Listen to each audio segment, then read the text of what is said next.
خیز از جا پی آزادی خویش. خواهر من ز چه رو خاموشی؟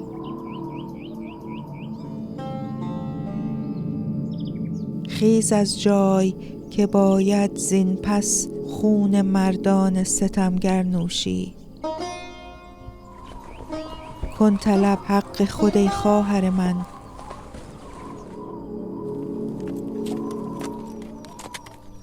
از کسانی که ضعیفت خوانند، از کسانی که پس از حیله و فن گوشه خانه تو را بنشانند.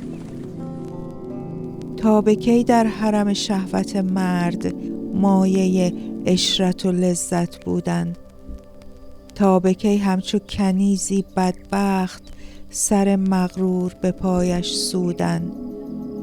باید این ناله خشم آلودت بی گمان نعره و فریاد شود. باید این بند گران پاره کنی تا تو را زندگی آزاد شود.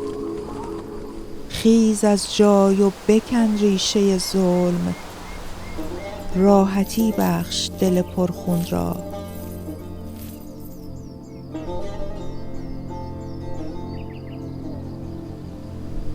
جهد کن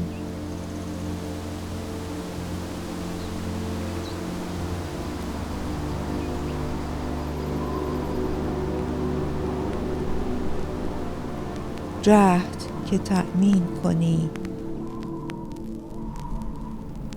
بهر آزادی خود قانون را.